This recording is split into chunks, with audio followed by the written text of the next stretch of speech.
Hello, listeners, and welcome to the X Show. Today is an exciting milestone as we are doing our very first video broadcast. I have with me here Brandon Barnum. He is the CEO of HOA.com. He is an expert on all kinds of referral marketing, and he has a really interesting technology solution for sales and marketing called a Bank Code. It's like a personality AI-based chatbot, but we'll get into it with him. Why don't you care to introduce yourself, Brandon? Awesome, Tony. Thanks for having me. I'm excited, especially because it's a breakthrough show for you. First time on video. That's awesome. Yeah. So for me, like you said, CEO of HOA.com, I love helping people build their business by referrals and really unlock everything they're looking for in life. Yeah, it's awesome. So without further ado, let's really dive into it. When we look at referral, when you think of referral marketing, Brandon, like how would you describe it?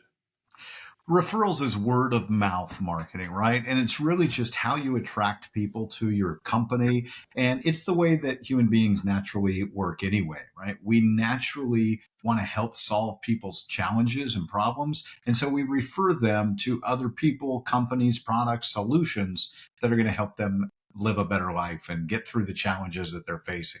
So really what we do is we help people to integrate those processes and practices into their business so they're able to attract their perfect prospect and win more business. Right, that's an excellent description. And now, obviously, based on your pure title, HOA.com, you focus a lot on realtors, and realtors is really, I mean, referrals for a lot of realtors will become the bread and butter that you come with. You establish a base of business, you establish your book, and then you keep going after them at time and time again because you build up it's true, you build up a reputation and people want to help, and people want to help other people. And I think it's gone to the and so many different realtors are all building the different referral networks. What's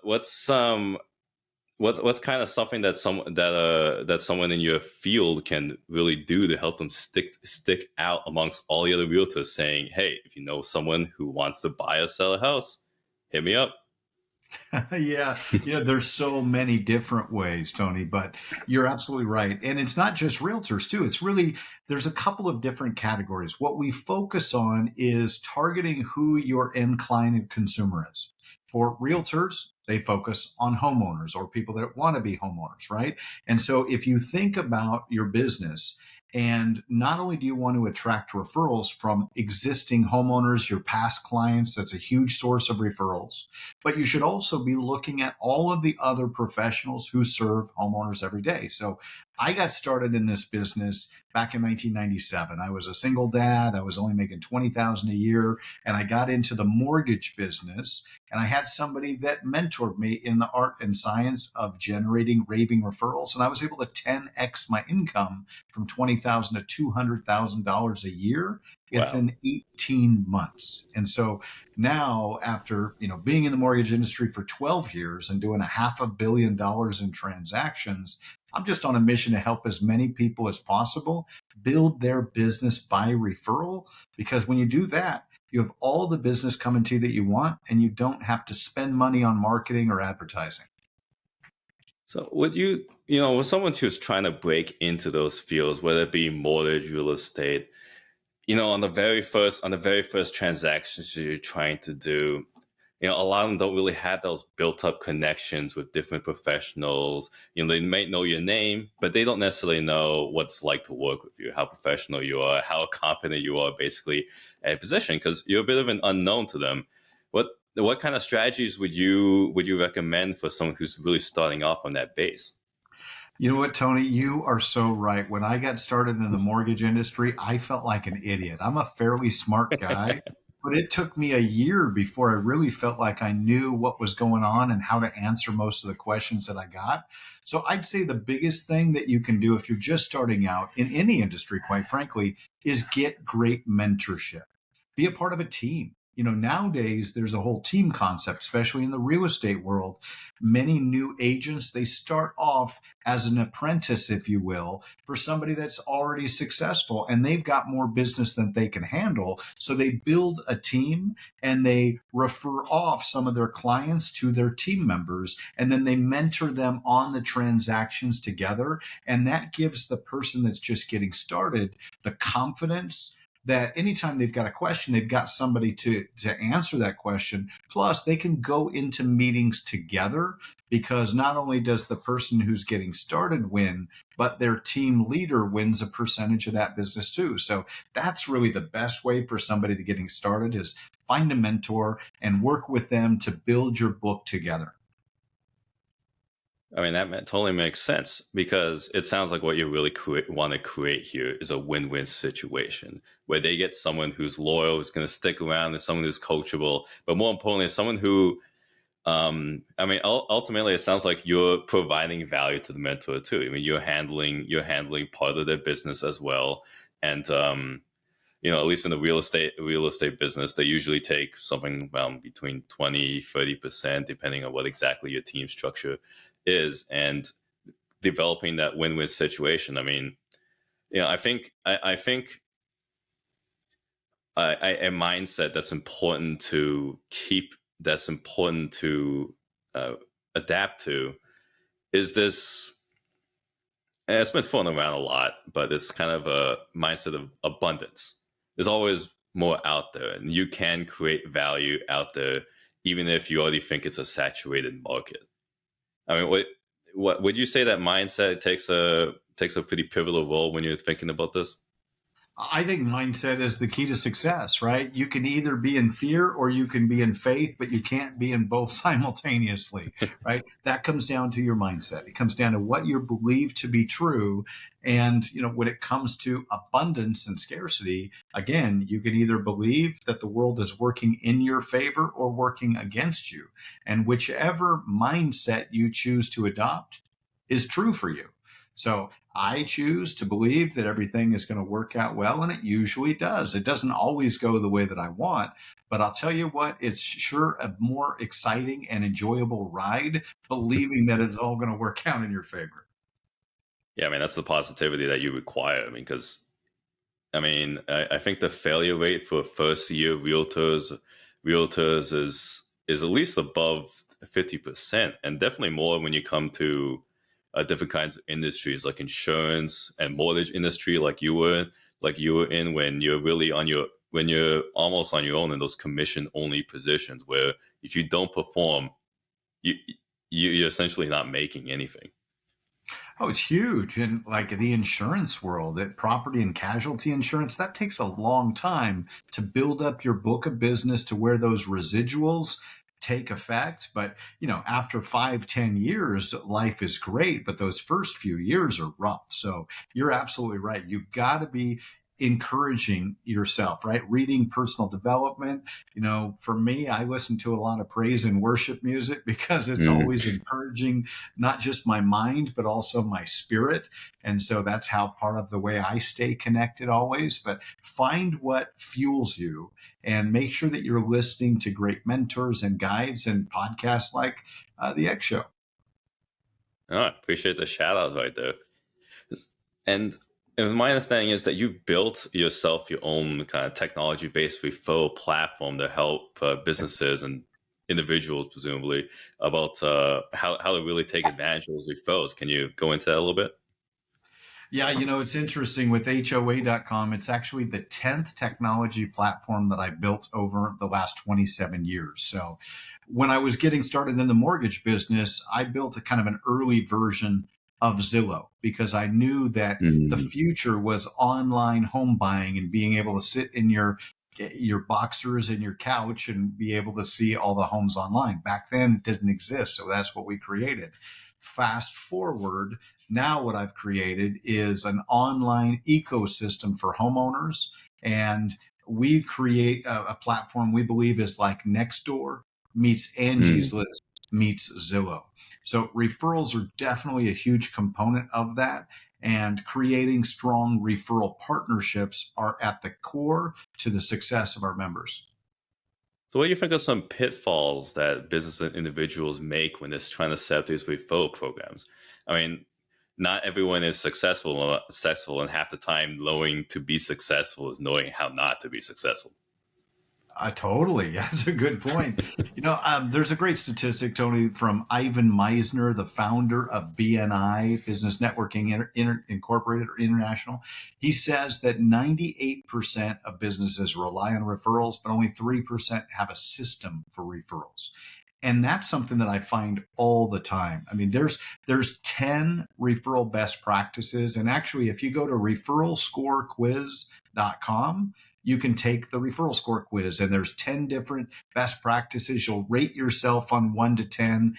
And there's usually a couple there that are pretty eye-opening for people because they don't know what they don't know. And until they Mm, take that, they haven't really thought about formalizing their referral partnerships and putting a system in place. But to answer your question specifically, I think the number one biggest gap is that people don't ask for referrals. They don't feel comfortable, and they really haven't automated the ask where their systems and their processes does the asking for them. mm. And so, when you're looking at doing that, th- doing that, could you describe kind of like a layout of some kind of strategies that you would do? Because it's ask for referrals as when you want to break it down to a concept as simple as you ask someone, "Hey, is there anyone who's in the market?" That's great, but as for referrals can be a little more complicated than that, as I'm sure most things in business are. Yeah, so let's talk about automating the ask and then we'll actually talk about asking. First of Mhm. all, you should be automating the ask. What do I mean by that? In your follow up systems, in your client communication, as you think about your customer journey, you want to integrate automated requests for referrals all throughout the process. Whether you create some of these referral kits that we call them, referral cards that you print out and incentivize, you give out to your clients and customers so that they're referring business to you and there's an incentive for them and an incentive for somebody else. That's a great way to do it. But even in your invoices, your receipts, your email communication, your email signature, you can add a line in that says, the greatest gift you can give me is a referral, or we love helping people solve this problem, right? Whatever that problem is, the solution that you provide. We love help. I work with a lot of dentists, is one of the categories that we help out a lot of. We love people helping people get a great smile. If you need any dental work, or know someone who does, please contact us and we'll be happy to give a free exam or whatever their call to action is. So automate the ask, make sure that that happens, that communication is going out with your systems and your team so that you don't have to ask. But if Mhm. you want to ask, there is what we call the art of the ask. You want to hear that, Tony? Let's do it. All right. Okay. So the art of the ask is 3 steps. The first step is called setting the stage. The second step is listening for referral triggers. And the third step is to ASK to GET. All right. So let's break those down. The first thing is setting the stage. And this is really important. So when you get a new client, they've agreed to hire you or do business with you before you let them out of your office or off the phone or off of Zoom. Before you let them go, after they've hired you, say, before I let you go, I'd like to ask you a favor. I'm so committed to wowing you with our service and delivering above and beyond your expectation that when I do, I'd like to ask your permission to ask you for a referral later on. Now, Mm. have you put them on the spot, Tony? Have you asking for referrals right now? Not yet, but like you're saying, just setting the stage so that they know to expect it, and they have it at least a little bit in mind while you're doing whatever it is you're doing for them. You got it, dude. That's exactly right. You're planting seeds right now. Now, some people will actually say, well, now that you mention it, I've got a client, a cousin, a niece, a nephew, a husband, or whatever, and you'll actually get referrals right then. Okay. But let's assume that doesn't happen. And you're just, like you say, you're planting seeds, you're setting the stage, and you're basically letting them know that you're going to wow them with your service. I mean, really, that's what you're doing. You're saying, Tony, I am committed to helping you have an amazing experience. And once you do, I'd like permission to ask you for referrals later on. Everybody says yes to that because you're not making them feel uncomfortable. And you shouldn't feel uncomfortable either because you're just saying, I'm going to do a great job. Now, that's step one, setting the stage. Step two is listening for the referral triggers. And a referral trigger would be something like, wow, Tony, this is so amazing. You did such a great job. I love it. I look so good. I feel so great. I've got energy. I've made more money. Whatever it is that your service delivers, you're looking for that wow moment or that expression of appreciation. Make sense? Yeah, it makes sense to me because I mean, essentially, you're looking for signs that it's almost like I think it was called the Net Promoter Score that Yeah. they use in a lot of surveys nowadays. You're looking for signs that someone loved your service enough that they wouldn't feel any, they wouldn't feel bad about recommending you to somebody else.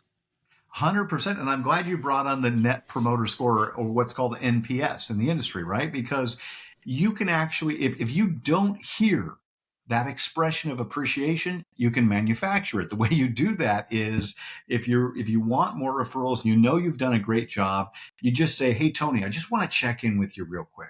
On a scale of 1 to 10, how happy are you with the service that we've been providing for you? Now, NPS. So if they say a 9 or a 10, what's your next step, Tony? That's when you say, "Well, great, great. How likely would you be to recommend me to somebody else?"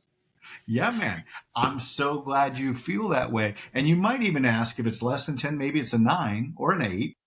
Oh, that's awesome. I'm glad you feel that way. How can I make it a 10? What can I do to serve you even better where you're beyond thrilled? Oh, you know what? Now that you mention it, I am thrilled. It is a 10, whatever the case may be. Or they tell you something that helps you make your business better. Okay. Mm. But regardless, if you're getting an 8, a 9, a 10, you want to reply and say, I'm so glad to hear that. I love helping people like you get results like this. And remember at the beginning when we first started working together, I told you that I was committed to helping you have an amazing experience. Well, since you feel that way, I'd love to help you help others have that same experience.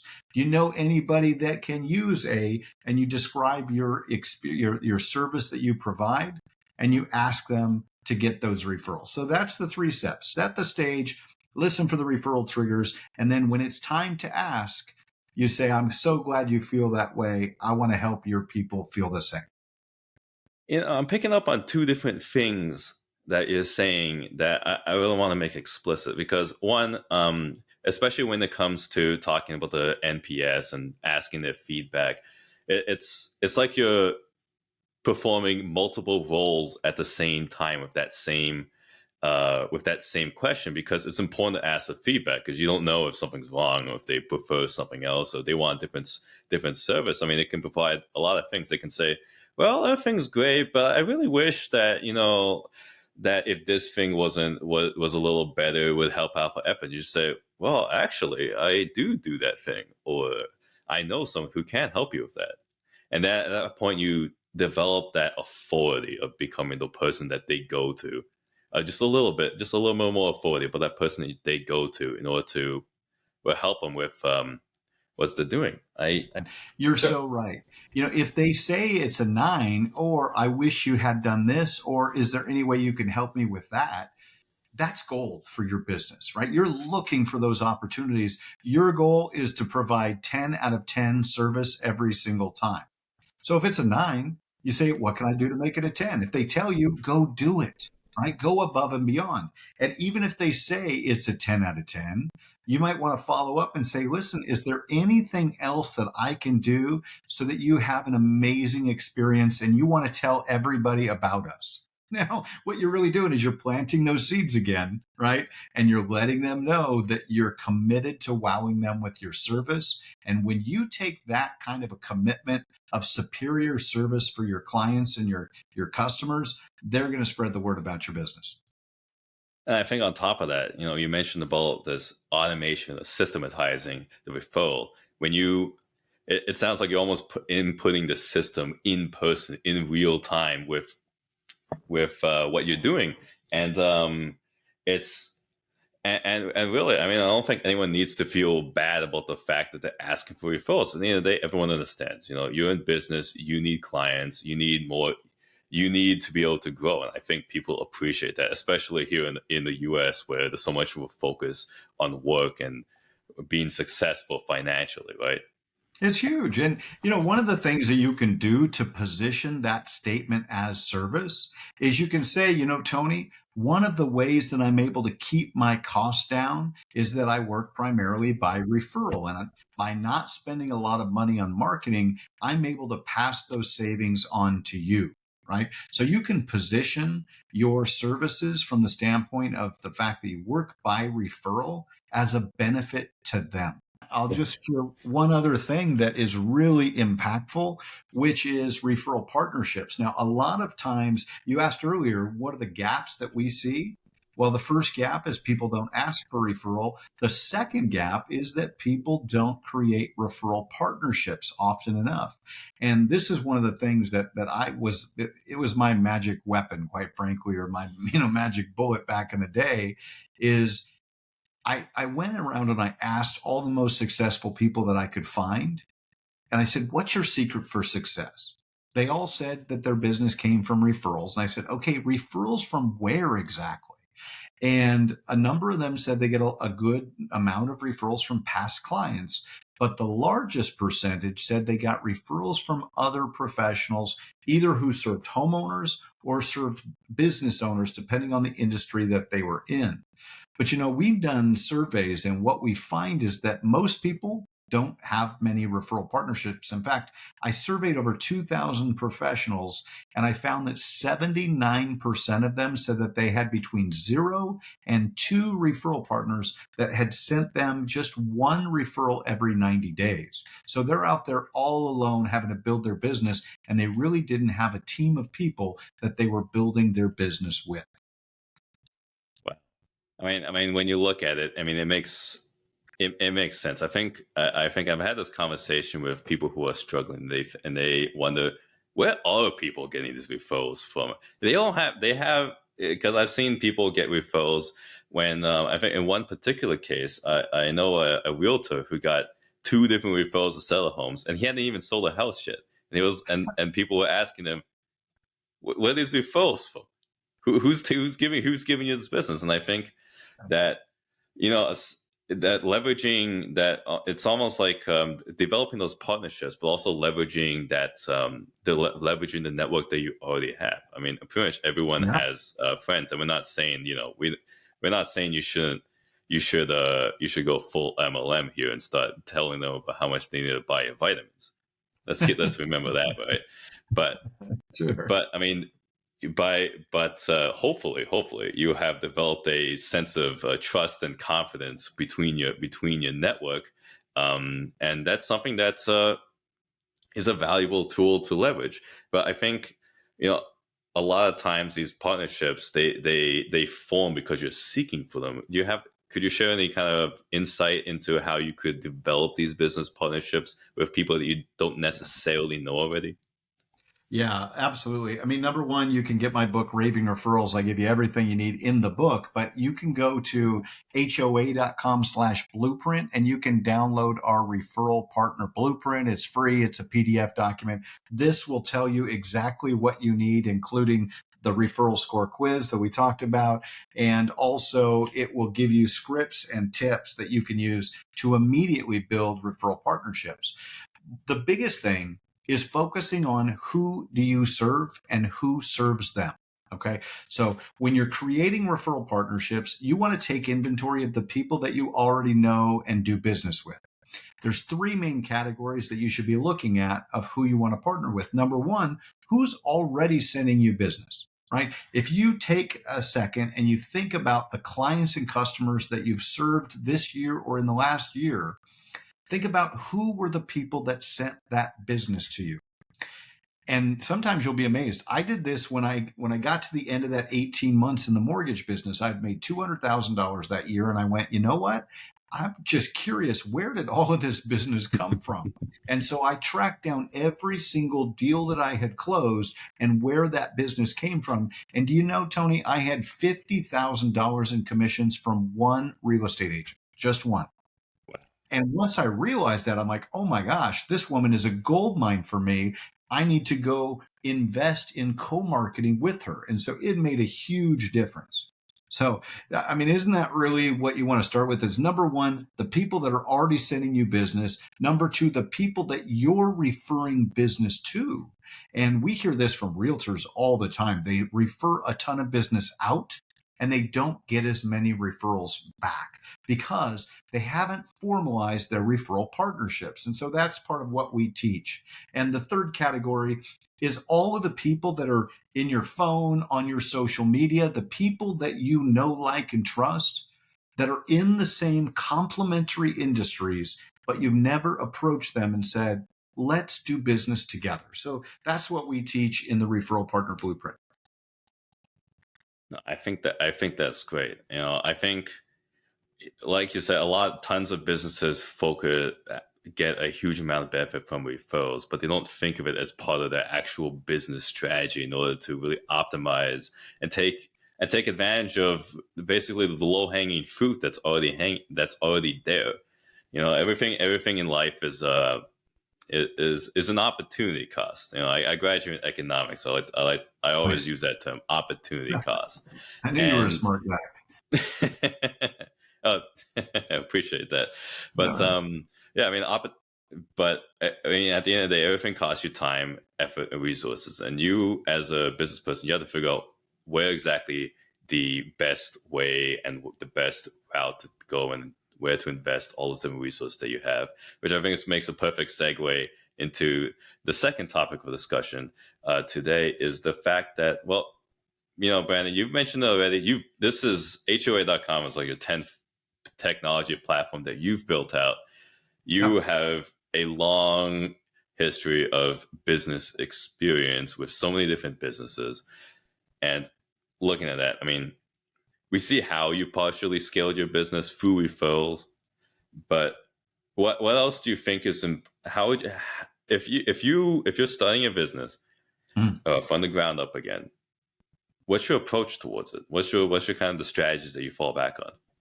For me, it's all referrals and partnerships. I mean, honestly, I do three things in my business. I'm blessed to have a great team that's helping me build this company, right? So that I can focus on I do a lot of partnerships. That's my number one focus. I end up doing podcasts and presentations to get the word to the herd, so to speak. So it's huge. Just yesterday, we formalized a partnership, and this hasn't been announced yet. So the press release hasn't gone out, but we just formalized a partnership with care.com. Now, Care has nearly 1 million caregivers on their platform, people that are doing daycare and child care and elder care. They do pet sitting and they do home cleaning, right? So it's a perfect fit for our HOA.com ecosystem and community. So by creating partnerships like that, we're able to create these massive leverage and benefit for everybody in our community. We did a partnership with Thumbtack. So we have their 250,000 pros on our platform. We just did a partnership with the largest insurance brokerage, Hub International, so that homeowners that are on our platform can get quotes from the top tier insurance companies from the comfort of their own home. So if I were just starting out, I'd be focused on partnerships because that's what I've seen makes the biggest difference. It's the accelerant because 1 + 1 = 11 when you do it right. That completely makes sense because both businesses can complement each other. That's And right. it almost sounds like you're building essentially this one-stop shop where people can come to you, HOA.com, and say, Ben, I've got this problem, I got this problem, I got this problem. And you say, well, I got solutions for 3 of those problems. And for those two of those other problems, I know exactly who you need to go to for that. And so people come to you first.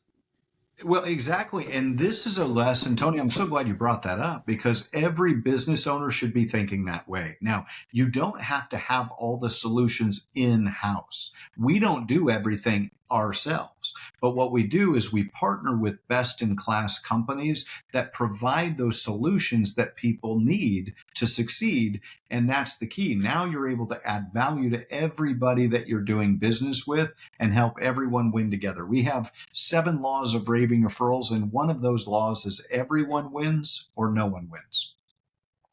And it makes sense because it is in a real sense a collaborative effort. And so Absolutely. I mean, looking at, you're a leader in the business field, and one things that we do like to talk about here on this show is, well, Mm, some mental stuff. So mm. let's import a little bit of it in here. How how important do you think it is to understand the different personalities of all the different people you're working for, whether it be the partnerships and the referrals, or just simply the people that you're working with on the sales, leadership, or any other section of your business? You know what? Personality science is huge. You for so many different reasons.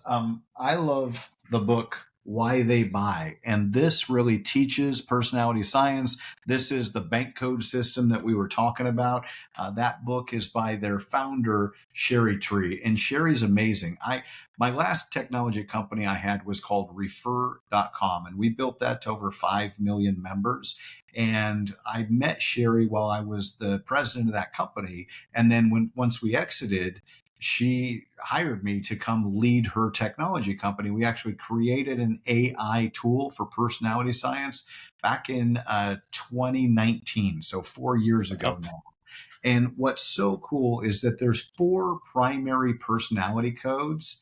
And I teach people it's like a magic trick. I actually have these cards that I use. So when I'm out and I meet somebody new, I say, "Do you want to see a magic trick?" What do you think they say to that, Tony? I think if someone like you came up to me and said, "Do you want to see a magic trick?" I'd say, "Sure." I'm not sure where this is going, but okay. Right? 100%. I've never had anybody turn me down because just like you said, it creates intrigue. I don't know where this is going, but I'm going along for the ride, right? So then what I do is I hand them these four cards and I say, "Do me a favor, read the information on these cards and then sort the cards in order of what's most like you to least like you. That will help me serve you better and save us both time." Now, if you notice on the bottom of the cards, those are the bank codes. So it goes blueprint, action, nurturing, and knowledge. And that spells bank, BANK. The beauty is, I'll hand someone the cards. They'll take about 60 seconds to kind of read through the cards and sort them out. They hand them back to me and they say, "Okay, here's my bank code." Now, what they don't realize is they've just told me exactly how their brain works. They've told me what they value and how they make decisions, including buying decisions. So, this is really powerful when it comes to closing more sales in less time. Because once they hand me the cards, then I describe who they've just told me they are. Right. In this case, this is nurturing first. I say, "Oh, I can tell that you care about people. You really love people. You're about the community. You're about charity. You want to make a difference. And I bet you love collaboration, don't you?" And they're like, "Yeah, yeah, yeah, I am." Right. And then the second card in this case is action. I said, "Now you're a netted out fast kind of person. You don't need all the details. You want to understand how you can win big fast, take advantage of a lot of opportunities, and be the star of the show." And they're like, "Yeah, yeah, yeah." Right. So I'm just telling them who they've told me they are. Now, that third code is blueprint. So when things get a little more stressful, you probably focus on the process, the systems, and really understanding the step by step plan for success. Is that right? Oh, absolutely. That's me. And the last one in this case is knowledge. And so as I describe back to them who they've just told me they are, what happens is this builds rapport faster than anything I've ever seen because instantly they're thinking, "He understands me, he gets me." Right. And it's true because they've just told me who they are in that case. And now I can customize my conversations and presentations in a way that helps them get the information they need to say yes. I see, and I love what I keep seeing from you as we continue to talk, Ben, is that really you do have a system for pretty much everything, and it's a Yeah. repeatable system. You don't have to memorize some kind of complicated series and really think about and really have it all in your mind. You have it written down on cards, and people basically do the work for you, and they tell you who they are rather than rather than having a conversation and potentially getting sidetracked because these cards just let them focus on exactly what it is that you want them to focus on, a tactile, physical thing. And if there's one lesson I think that anybody could take from this is, if you can systematize something and you can make it a process that you can repeat and improve upon, that's a huge factor for success. It's huge because that's what creates that predictability. But the beauty of these cards, Tony, is that it's not about me, has nothing to do with me. It's all about them, right? It's about the Hmm. person that you're trying to serve and how do you get the information you need to serve them most effectively.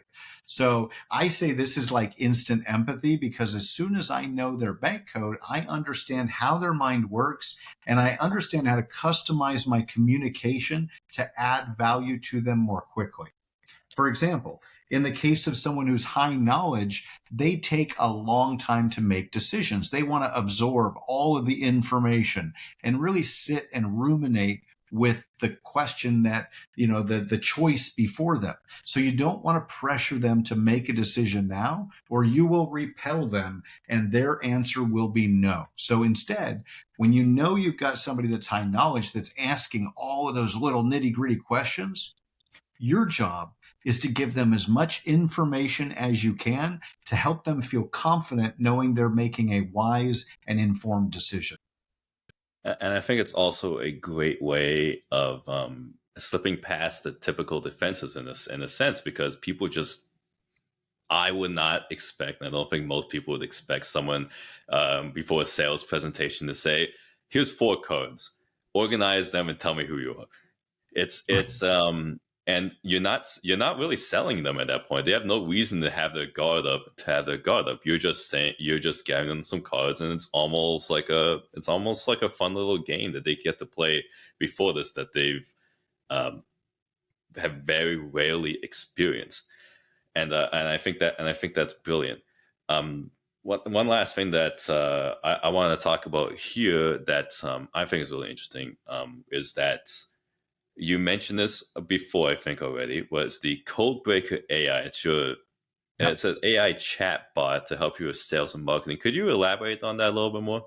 Well, yeah. So I thought these cards were brilliant. And when Sherry Tree asked me if I'd come join her and help lead her technology company, I said yes, right? Because what we did is we created an AI that took these cards and literally you can run your sales copy through it. You can run your email communications to ensure that your communication is matching the style of the buyer that you're looking to serve. So we actually created a Chrome extension and an AI tool that you could one click crack someone's code on their LinkedIn profile. And in one Mm. click, in 1 second, you'd understand who they are based on the information that they put in their LinkedIn profile. And so, based on that, again, it's a great sales and prospecting tool because you customize your conversation based on who your prospect is and why they buy.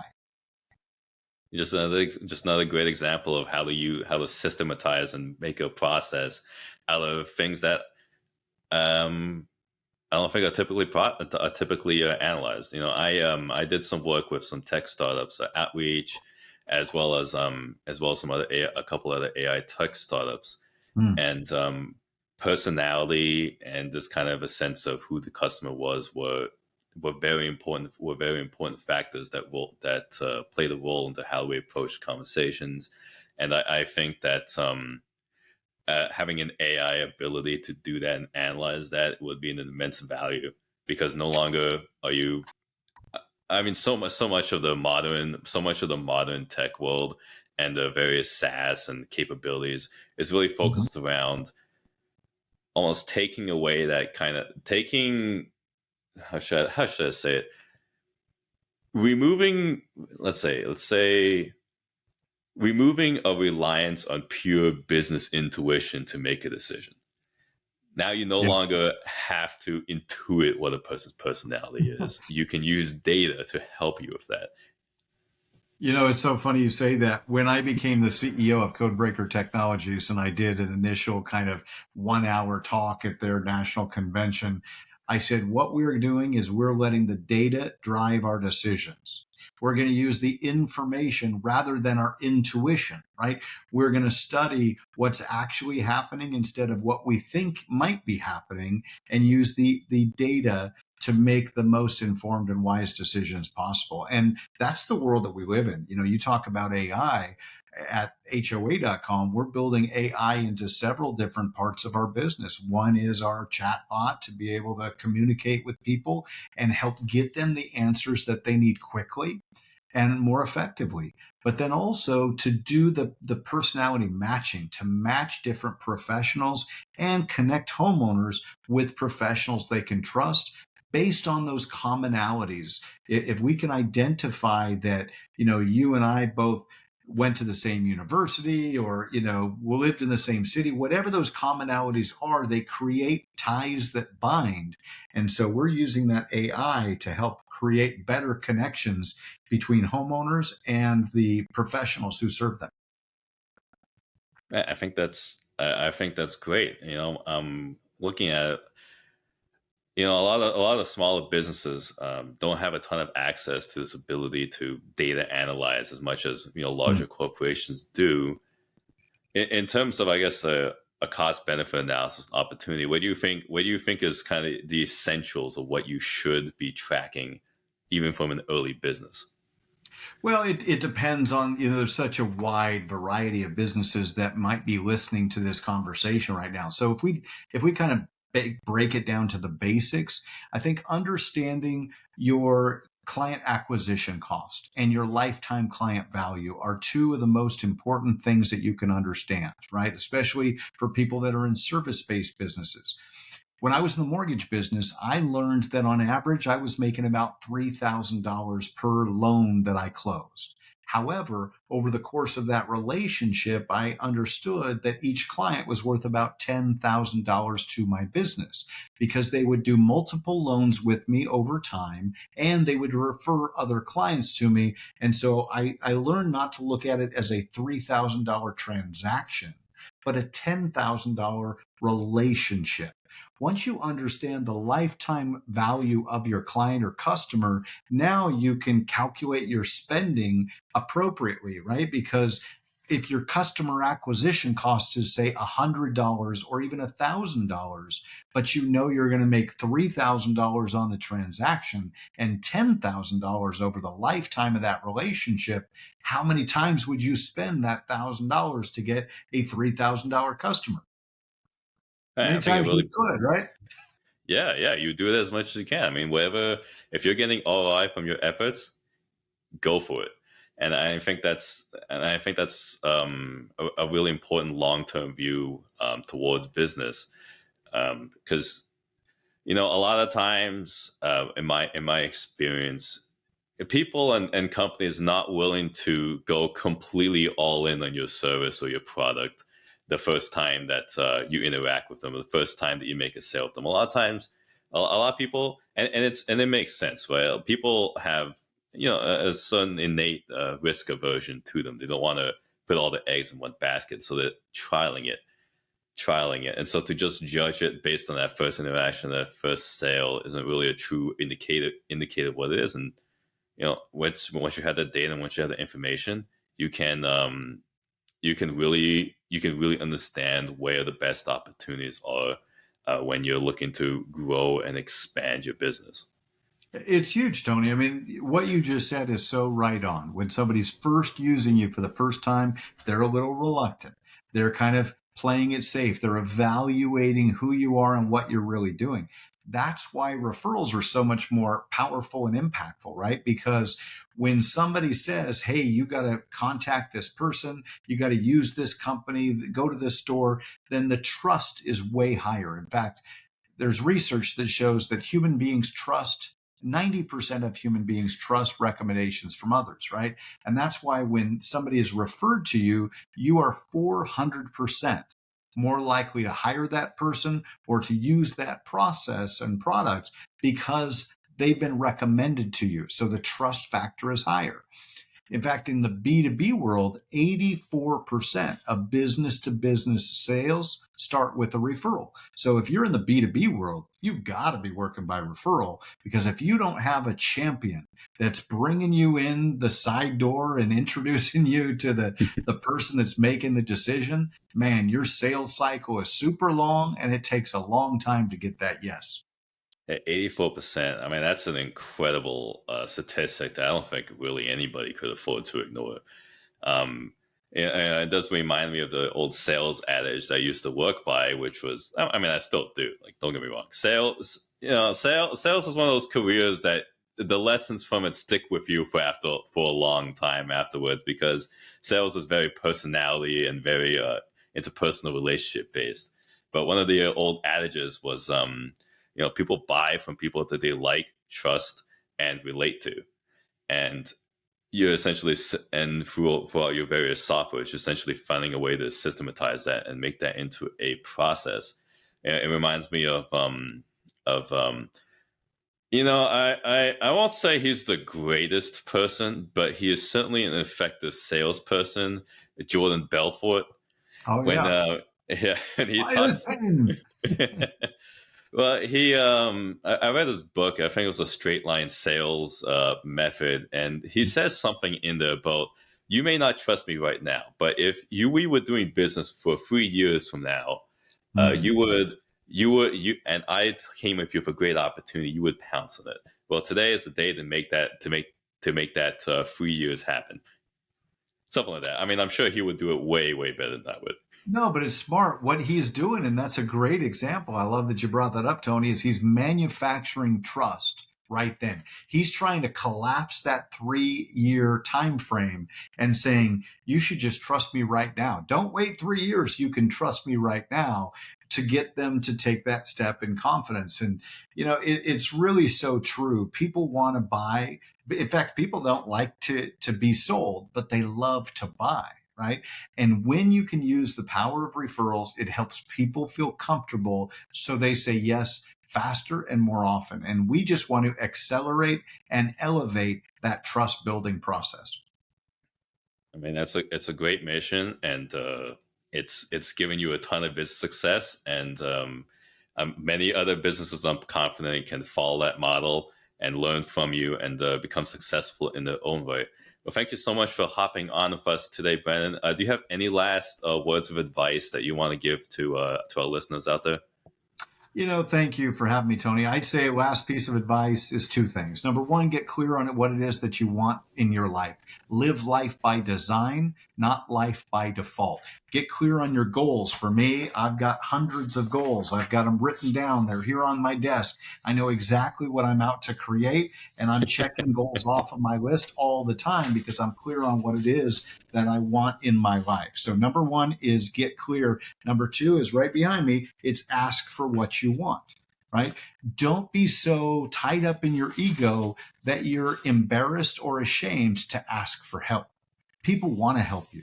They want to see you succeed, but you've got to be courageous and bold enough to ask them to support you. And when you do, human nature is they want to help you.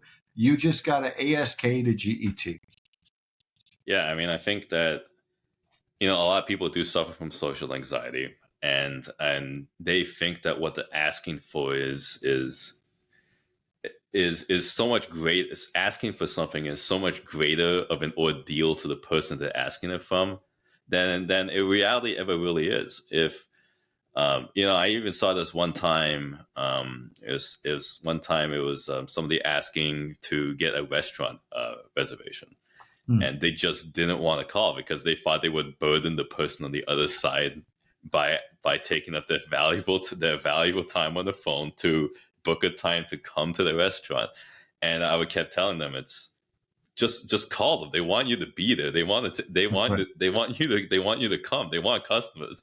It's like, no, it's too much of a deal. So I think you're right. Just getting out, almost like getting out of your own way, is an important it is an important measure to take, and I'm so happy that you shared that Get with us out of today. your head and take action. That's what it comes down to. Stop making up stories about what the other person may or may not be thinking.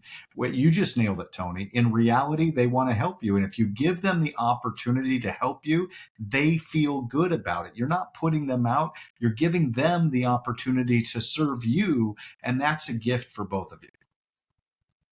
Couldn't have put it better myself, Brandon. Well, thank you so much for hopping on the X Show. This is your host, Tony Shu, and I'm here with my special guest, Brandon Barnum. He's the CEO of HOA.com, as well as a serial entrepreneur of a variety of many successful businesses. You can And if you ever have any questions, you can reach out to us here at X Show at tony@xucapital.co, or you can follow us on our Facebook page for additional content. I am always available in order to speak, and you can reach out to me there at any time. Thank you so much for hopping on, and y'all have a great day.